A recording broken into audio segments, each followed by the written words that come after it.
Энэхүү хичээлээр галтгооны өрөөнд ашиглагдах үгс болон өгүүлбэрүүдийг хэрхэн монгол тохионы хэлээр илэрхийлэхийг хамтдаа сурах болно. Хүүхдтэйгээ цуг хооллохдоо шинээр сурсан тохионуудаа ашиглаарай. Бүгдээрээ хамт хамгийн ихний үгээ тогтцгоё.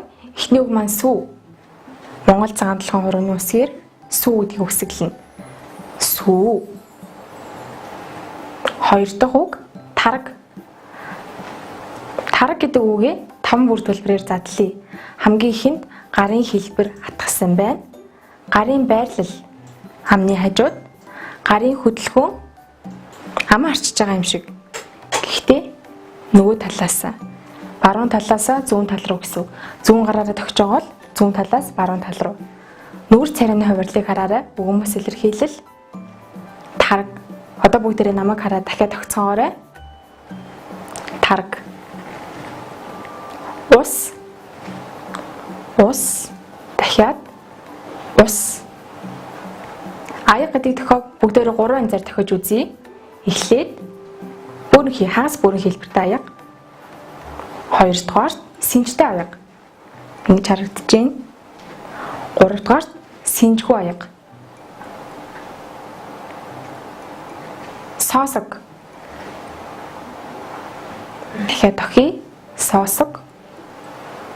Угч. Угчны сав байна. Ингээд угч. Халбаг. Юм халбагдж байгаа юм шиг. Сэрээ. Сэрэний үзүүрэн тийм ээ. Хоол сэрээдж байгаа юм шиг тохино гэсэн үг. Сэрээ. Хоол. Хоёр хорвоо нийлүүлээд талах шиг хэлбэртэй гэж гараа ойлгоод тэрийг хацаад олно гэсэн үг. Чихэр. Ам дотор чихэр байгаа юм шиг хилээ хацарлуугаа түлхэж өгнө. Чихэр. Жигнэг буюу бичэн. Дахиад идэх гартаа юм бариад тэрийг хадж гин гэж төсөөлнө.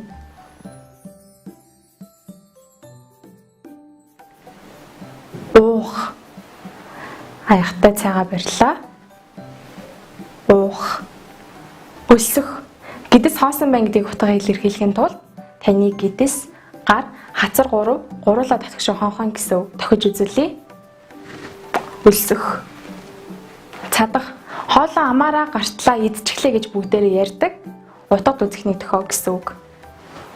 Сайн харах юм бол хацран бомбожийн гарнаас тулж байгаа гэдгийг утгаа илэрхийлж байгаа. Гэхдээ нэг цаг тохино нийлүүлээд цадах.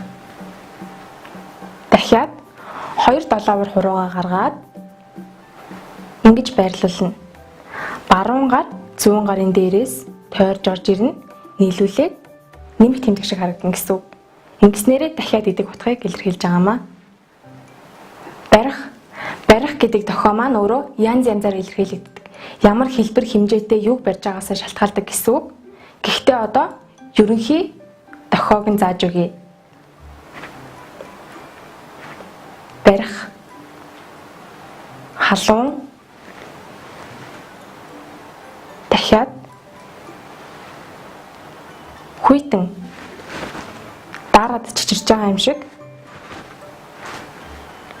Гой. Гой гэдэг үгийг бүгдээрээ хүүхдүүдэд гоогоо гэж илэрхийлдэг тийм ээ. Тэгэхээр ерөнхий гой гэдэг тохио маань энэ хүүхдүүдэд илэрхийлэх гэж байгаа бол гоогоо. Заван буюу баба. Тохионы хэлэнд баба гэдгийг амны хайрцаг нь бабагаар биш, зааван гэдэг үгний амны хайрцагтай дүүцэхүйц илэрхийлэгдэн гэсэн үг. Дахиад тохиж үзүүлье. Цангах. Шүлсээ залгаад юм умаар санагдаж байгаа юм шиг харагдана гэсэн үг. Тохиж үзүүлье. Дахиад аяг угаах. 2 янзаар илэрхийлж болно. Эхнийх нь тавг угааж байгаа юм шиг. Хоёр дахь нь ийм хэлбэртэй аяг угааж байгаа юм шиг.